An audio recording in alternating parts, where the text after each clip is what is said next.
예, 안녕하세요. 안녕하세요. 자, 오늘 몇 페이지냐면요. 327페이지예요. 327페이지.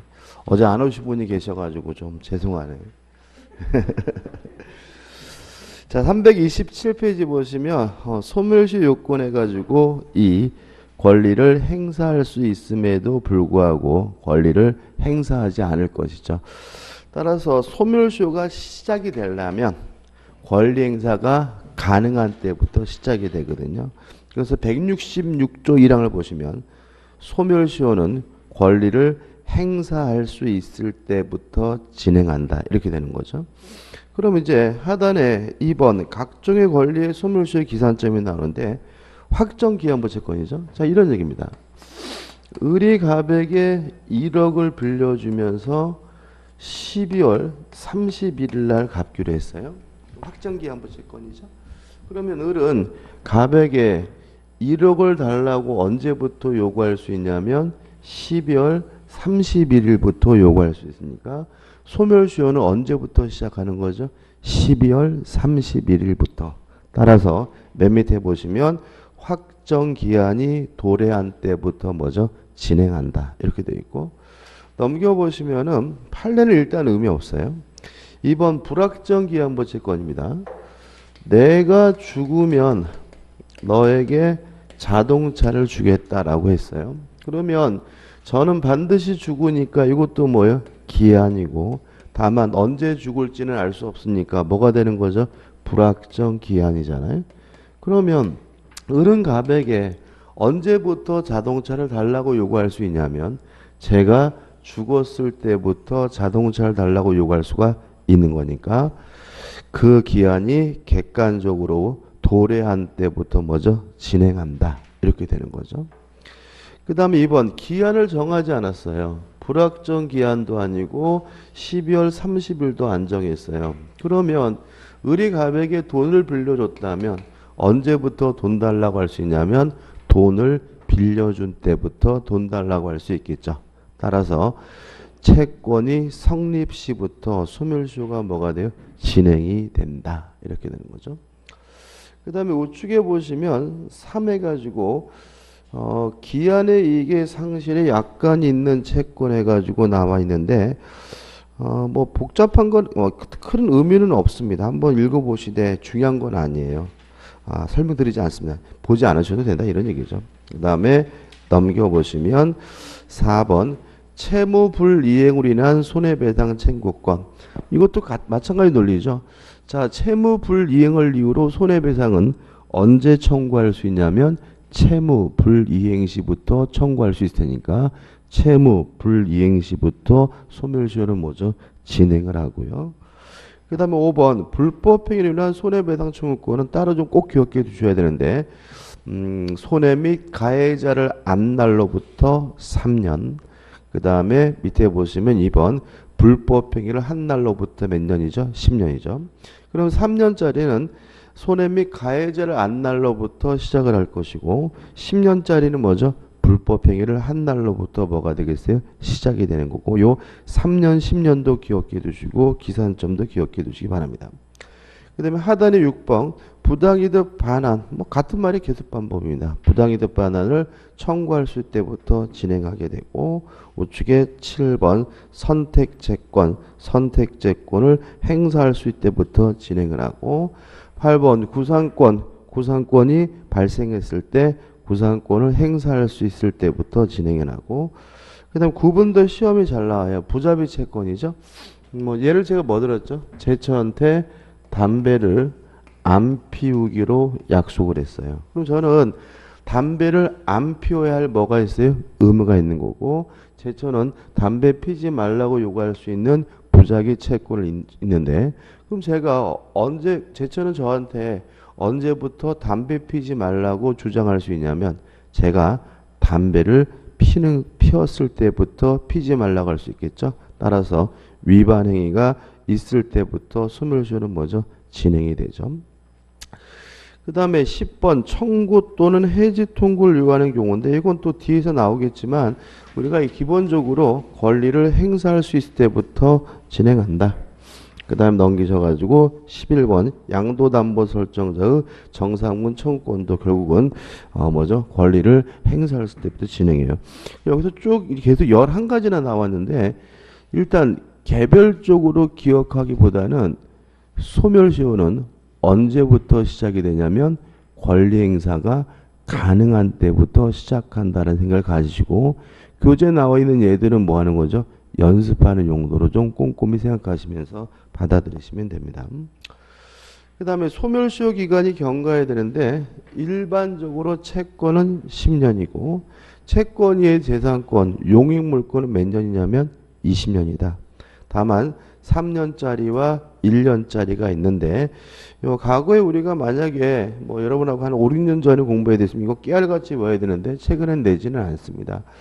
3년짜리 해가지고 163조에서 굉장히 많은데 좀 간단하게 정리를 해보면 1호 해가지고 이자, 부양료, 급료, 사용료죠. 그래서 3년짜리 해가지고 첫째 이자, 부양료,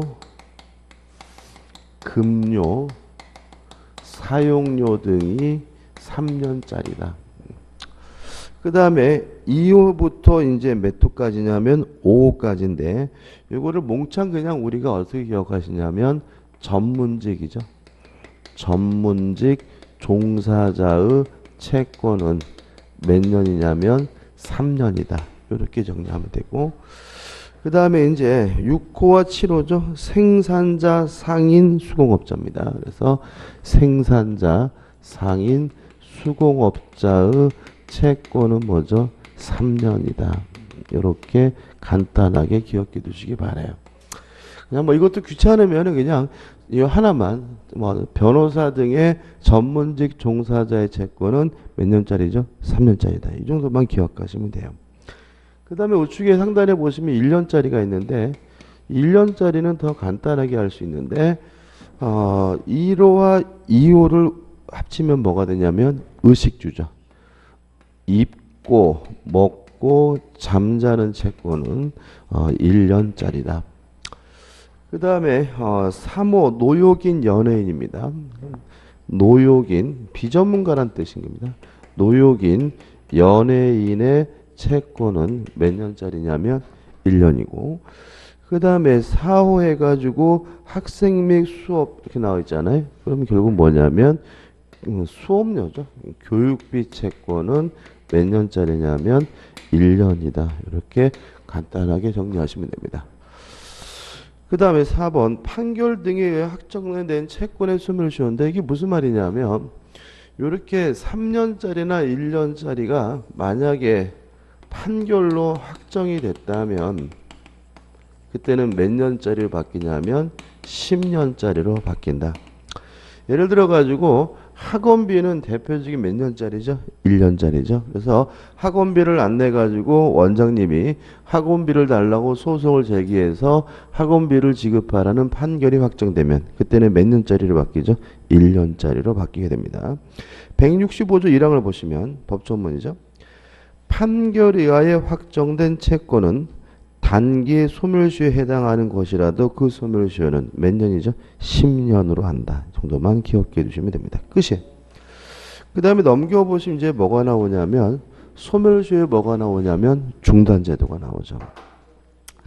일단 소멸시효는 권리를 행사하지 않고 방치해야 완성이 되므로 만약에 권리를 행사하게 되면 소멸시효가 중단이 되고요. 중단되면 새롭게 다시 시작하게 됩니다. 그래서 1번 중단과 정지제도에서 나와 있고 오른쪽에 보시면 중단 사유가 나와요. 이것도 깨알같이 외우는 것이 아니라 뭐죠? 권리를 행사하면 소멸시효가 중단되는 거니까 권리를 행사하는 것이 뭐냐? 첫 번째, 재판상 청구하는 것은 권리의 행사다. 근데 유의하실 것은 중간에 2번, 1번 시효 중단 사유로서의 재판상 청구의 종류에서 1번 민사소송이어야 합니다.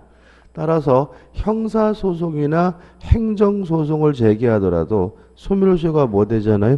중단되지 않습니다. 그 다음에 2번 상대방이 재판을 청구해서 응소하는 것은 원칙적으로 소멸시효 중단 사유가 아닙니다. 소멸시효가 중단되려면 내가 적극적으로 뭘 해야 돼요? 권리를 행사해야 된다. 내가 적극적으로 소송을 제기해야 되거든요. 다만 응소의 경우라 하더라도 재판 과정에서 자신의 권리를 적극적으로 주장했다면 예외적으로 응소도 뭘 할 수 있습니까? 소멸시효를 중단시킬 수가 있습니다. 다시 한번요. 재판을 청구해야지 소멸시효가 중단되지 상대방이 재판을 청구해서 내가 응소하는 것은 응하는 것은 소멸시효 중단 사유가 아니지만 재판 과정에서 적극적으로 내 권리를 주장했다면 그때는 응소도 뭐가 될 수 있어요? 소멸시효가 중단될 수가 있다. 이 정도고요. 넘겨보시면 굉장히 자세히 나와 있는데 자세히 할 필요 없어요. 지금 말씀드린 것처럼 응소는 소멸시효 중단이 아니지만 응소 과정에서 적극적으로 권리를 주장하면 그때는 뭐죠? 소멸시효의 중단 사유가 됩니다. 정도로 크게 기억하시면 돼요. 그 다음에 337페이지 오시면 2번 해가지고 재판상 청구의 시효 중단 효력이 미치는 물적 범위가 나오는데 이것도 뭐 큰 의미는 없어요. 한번 쭉 이거는 좀 읽어보시되 시험에 나오는 부분 아니니까 신경 쓰지 마시기 바라고 그 다음에 넘겨보시면 두 번째 파산 절차에 참가하는 것도 소멸시효 뭐죠? 중단이고 그 다음에 세 번째 법원에다가 지급 명령을 구하는 것도 소멸시효 뭐죠? 중단이고 네 번째 화해를 위한 소환이나 임의 출석도 뭐죠? 소멸시효의 중단 사유다. 타이틀만 기억하시면 돼요. 그 다음에 또 중요한 게 뭐냐면 다섯 번째 최고입니다. 일단 최고도 권리의 행사이기 때문에 소멸시효를 뭐 하냐면 중단시키거든요. 근데 문제는 뭐냐면은 174조를 보시면 최고는 6월 내에 재판상 청구를 밑으로 하지 아니하면 시효 중단의 효력이 없다 이렇게 나와 있거든요. 그럼 이렇게 되는 거죠. 예를 들어서 돈을 갚으라고 내용 증명을 보내는 건 뭐죠? 최고입니다. 자, 최고했다는 이유로 소멸시효 계속 중단되려면 6개월 내에 뭘 해야 돼요? 재판상 청구를 해야 되고요. 만약에 6개월 내에 재판상 청구를 하지 않는다면 최고로 인한 소멸시효 중단 요건은 어떻게 해요? 없어진다. 요거 하나만 꼭 기억해 두시면 되고요. 우측에 하단에 보신 6번 압류하거나 가압류하거나 가처분 하는 것도 권리의 행사이기 때문에 소멸시효를 뭐합니까? 중단시키고요. 넘겨보시면 일곱 번째 채무자 측에서 자신의 채무를 승인하는 것도 소멸시효의 뭐가 돼요? 중단 사유가 됩니다. 일단 의가 나와 있고요. 의에서 나와 있는 거 이것은 의사표시가 아니라 뭐죠? 관념의 통지다. 다시 말하면 채무는 반드시 이행해야 되는 것이므로 채무 승인이라는 것은 돈을 갚겠다는 의미가 아니라 채무가 존재한다는 사실을 알려주는 뭐로 이해하죠? 관념의 통지로 이해하고요. 2번 승인의 당사자 해가지고 1. 승인하는 자 해가지고 뭐 시효이익을 받을 자 또는 대리인 관리할 능력이나 권한이 있어야 된다는데 큰 의미는 없고 그 다음에 2번 승인의 상대방 해가지고 나와 있는데 큰 의미는 없습니다. 우측에 보시면 뭐 방법 명시적이든 묵시적이든 상관이 없다. 그 다음에 4번 소멸시효가 완성되기 전에 채무를 승인해야 되고요. 그 다음에 5번 일부 변제 경우 해가지고 일부를 변제하는 것을 일단 채무 승인으로서 소멸시효를 뭐죠? 중단시킨다는 것도 주의하시면 되겠죠. 그 다음에 소멸시효 중단에 효력해가지고 중단의 효력이 미치는 범위에서 169조가 납니다. 시효 중단은 당사자 및 그 승계인 간에만 효력이 있습니다. 다시 말하면 소멸시효가 중단되는 효력은 당사자하고 승계인에게만 효력이 있으니까 제3적 일단 효과가 없는데 1번 원칙에서 1번 당사자가 누구냐 한번 읽어보시면 될 것 같고 넘겨보시면 승계인이 누구냐 개념 나와 있고 그 다음에 예외 가지고 예외적으로 그 범위가 확장되는 경우가 있어요. 여기서 주의하실 것은 뭐냐 하면 2번에 가지고 보증채무 특칙 요걸 좀 생각해 보셔야 되는데 이런 문제입니다. 이게 좀 잘 나오는데 을이 갑에게 1억을 빌려줘서 1억을 받을 돈이 있는 채권자고 갑이 채무자인데 병이 뭘 섰냐면 보증을 서서 보증인이에요. 이렇게 보증인이 등장하면 이 채무자를 보증인과 구별하기 위해서 뭐라 그러냐면 주채무자라고 하는데 첫 번째 채권자가 권리를 주채무자에게 행사하면 소멸시효 중단은 주채무자뿐만 아니라 보증인에 대해서도 소멸시효가 뭐죠? 중단됩니다. 그래서 주채무자에 대한 시효의 중단은 누구에게도 미칩니까? 보증인에게도 미칩니다. 근데 여기서 조심할 것은 뭐냐 하면 이 채권자가 자신의 권리를 보증인에게 행사를 하면 이 소멸시효 중단은 보증인에 대해서만 중단이 되고요. 주채무자에게는 중단의 효력이 미치지 않음을 주의하시기 바랍니다. 다시 한번요. 채권자가 주채무자에게 권리를 행사하면 소멸시효 중단은 채무자뿐만 아니라 누구도요? 보증인도 중단이 되는데 만약에 이 채권을 누구에게 행사했어요? 보증인에게 행사하면 소멸시효 중단은 보증인에 대해서만 중단되고 주채무자에게는 중단되지 않는다는 거 꼭 기억해 두시기 바랍니다.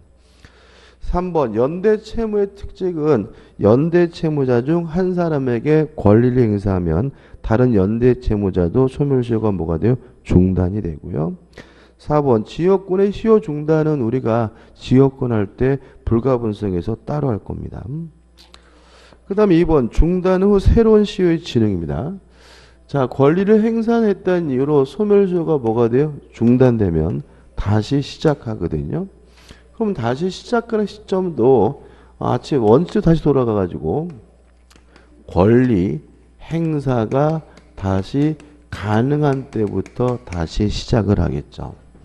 그럼 여기서 좀 생각해 볼 게 생기는데 자, 예를 들어서 을이 갑에게 1억을 빌려주고 1억을 받을 채권이 있어요. 그런 지가 지금 몇 년이 됐냐면 9년이 됐어요. 그럼 1년만 지나면 소멸시효가 뭐가 돼요? 완성이 되니까 을이 갑에게 돈을 갚으라고 뭘 했냐면 재판상 청구를 했거든요. 그러면 소멸시효가 뭐가 돼요? 중단이 돼요. 근데 문제는 뭐냐면 재판상 청구를 하게 되면 재판이 뭐가 돼요? 진행이 되죠. 그러면 재판이 진행되는 동안은 을은 갑에게 돈 달라고 뭐 할 수 없어요? 요구할 수가 없으니까 결국은 새롭게 다시 시작되는 시점은 확정 판결이 내려진 때부터 새롭게 뭐죠? 다시 시작하게 됩니다. 이해되시죠? 그죠? 다시 말씀드리면 소멸시효를 중단시키면 다시 시작하는데 이 다시 시작하는 것도 뭐죠? 권리 행사가 가능한 때부터 시작해야 되므로 재판상 청구를 하게 되면 소멸시효가 뭐가 돼요? 중단이고 재판 기간 동안은 권리를 행사할 수가 없으니까 확정 판결이 내려진 때부터 다시 소멸시효가 시작되게 됨을 주의하시기 바랍니다. 그래서 우측에 메뉴에 보시면 1. 재판상 청구해서 재판이 확정된 때로부터 새롭게 뭐죠? 진행한다. 그럼 나머지 것들도 이제 다 이해돼요. 2번 파산 절차가 종료될 때부터 새롭게 뭐죠? 시작이 되고 3. 지급 명령이 확정된 때부터 새롭게 뭐죠? 시작이 되고 4. 화해가 성립한 때부터 새롭게 뭐가 돼요? 진행이 되고요. 5. 최고죠. 자, 최고도 마찬가지로 이런 얘기죠. 예를 들어서 8년 이렇게 됩니다. 을이갑에게 1억을 빌려주고 9년이 됐을 때 뭐죠? 최고를 했어요. 그러면 최고했을 때 소멸시효가 뭐가 돼요? 중단이 되잖아요. 근데 특징은 6개월 내에 뭘 해야 돼요? 재판상 청구를 해야 되니까 6개월 내에 예를 들어서 재판상 청구를 하면 요때 소멸시효가 중단된 시점은 재판상 청구한 때가 아니라 뭐죠? 최고한 때인데 새롭게 시작하는 것은 뭐죠? 재판상 청구에 의해서 확정, 판결이 내려졌을 때 뭐죠? 새롭게 뭐가 되겠어요? 시작이 되겠죠. 그래서 6개월 이내에 취한 재판상 청구든 다른 시효 중단 정치의 절차가 종료한 때부터 새롭게 뭐가 돼요? 진행하게 된다. 이런 얘기죠. 그 다음에 2번 압류, 가압류, 가처분으로 소멸시효가 뭐죠? 중단됐을 때는 결론문 보시면 본 집행이 종료된 때부터 시효가 뭐죠? 새롭게 시작되게 되고요. 그 다음에 승인으로 인한 시효 중단의 경우는 승인의 효과가 발생했을 때부터 소멸시효가 다시 뭐죠? 시작이 될 테니까 승인 통지가 상대방에게 도달한 때부터 새롭게 뭐죠? 소멸시효가 다시 시작되게 되는 거죠. 다시 말하면 새롭게 권리 행사가 가능한 때부터 소멸시효가 뭐죠? 다시 시작되게 됩니다. 그 다음에 이제 소멸시효 뭐죠? 정지입니다. 자, 이런 얘기죠. 권리 행사가 가능해야 소멸시효가 완성이 된다. 따라서 권리 행사가 가능하지 않다면 소멸시효가 완성되지 않는데 이걸 우리가 뭐죠? 소멸시효의 뭐라 그러죠? 정지라고 하는 거죠. 그러면 정지 사유가 있으면 소멸시효가 뭐죠? 완성되지 않아요. 몇 년이 지나더라도요? 10년이 지났더라도. 그럼 예를 들어 가지고 요 정진 사유가 있어서 30년 동안 소멸시효가 뭐 되지 않고 있었어요? 완성되지 않고 있었다면 요 정지 사유가 해소된 때부터 얼마 동안 권리를 행사할 수 있느냐? 원칙은 몇 개월이냐면 6개월 동안 권리를 뭐 할 수 있어요? 행사할 수가 있는 거죠. 다시 말하면 권리 행사가 불가능하게 되면 소멸시효가 뭐 되잖아요? 완성되지 않고요. 여기 소멸시효 뭐가 돼요? 정지가 되고 정지 사유가 해소된 때부터 몇 개월이요? 6개월 동안 권리를 행사할 수 있는데 이게 뭐죠? 소멸시효의 정지가 되는 거죠. 그러면 3번 시효 정지 사유에서 1번 제한 능력자와 시효 정지죠.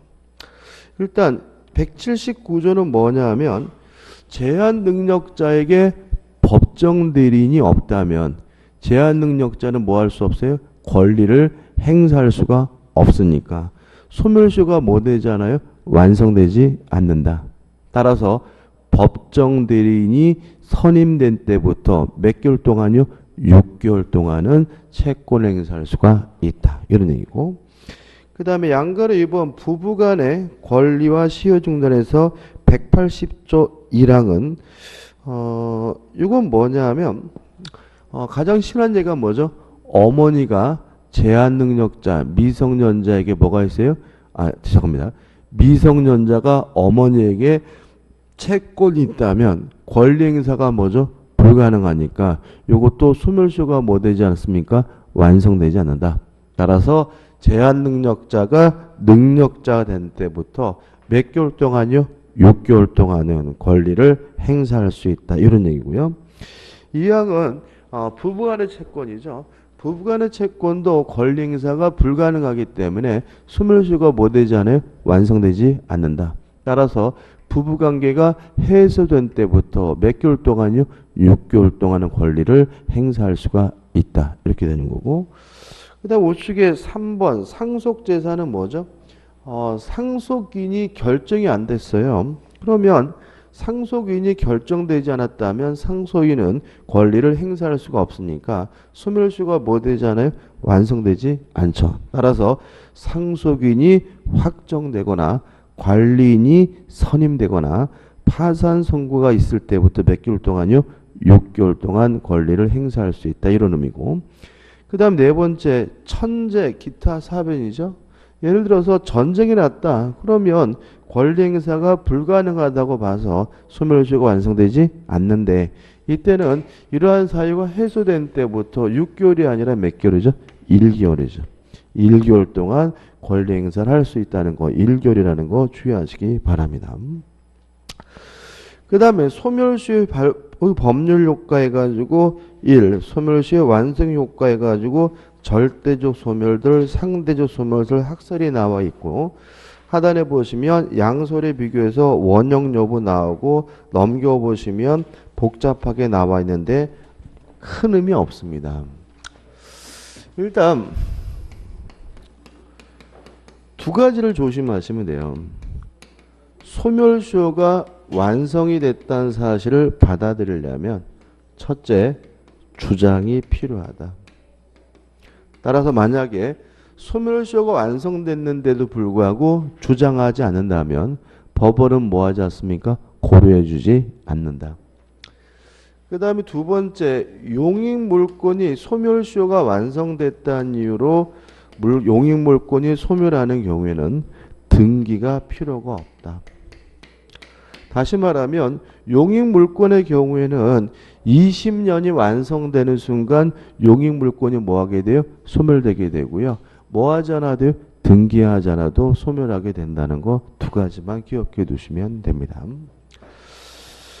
그 다음에 2번 시효 완성을 주장할 수 있는 자 사람 한번 보실 때 큰 의미는 없고 그 다음에 347페이지 오시면 소멸시효에 뭐가 나오죠? 소급표가 나오죠.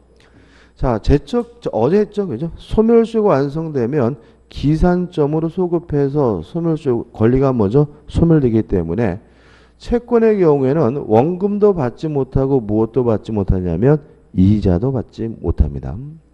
그 다음 마지막으로 5번 소멸시효 이익의 포기가 나와 있는데 일단 우리 민법은 완성 전에는 포기하지 못한다라고 규정을 두고 있어요. 그럼 결과적으로 소멸시효가 완성되기 전에는 포기할 수가 없으니까 1번이죠. 완성된 후에는 포기하는 것이 가능하고요.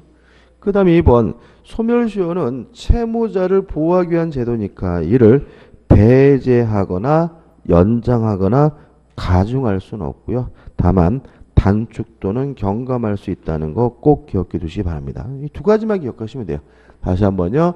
소멸시효는 미리 포기할 수가 없으므로 완성이 된 후에는 포기하는 것이 가능하다. 2번 소멸시효는 채무자를 보호하기 위한 제도이기 때문에 이를 배제하거나 연장하거나 가중하는 것은 금지되지만 이를 단축 또는 경감하는 것은 뭐죠? 가능하다는 거 기억해 두시면 됩니다. 넘겨보시면 내용이 나오는데 큰 의미는 없어요. 그 다음에 마지막으로 349페이지에 소멸시효의 남용이론이 나옵니다. 요거는 한 가지만 좀 기억해 두시면 되는데 국가가 국민에 대한 채무에 대해서 소멸시효를 주장하는 것은 권리 남용으로서 허용되지 않는다라고 최근에 계속 방시하고 있습니다. 뭐 5.18이 가장 큰 문제죠. 예를 들어 가지고 5.18 광주 항쟁으로 인해 가지고 국가로부터 뭐죠?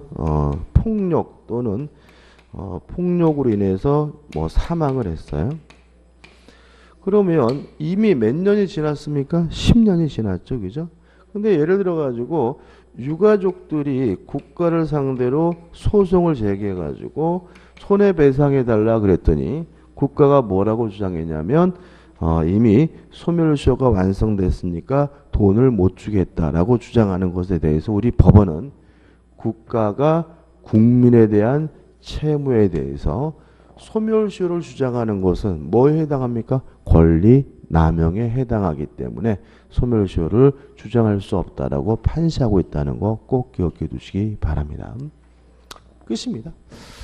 자, 이렇게 해서 이제 민법 총칙이 끝났고요. 이제 물권법으로 들어가는데 좀 일찍이지만 좀 먼저 쉽게 얘기죠. 먼저 쉬고 물권법으로 들어가도록 하겠습니다.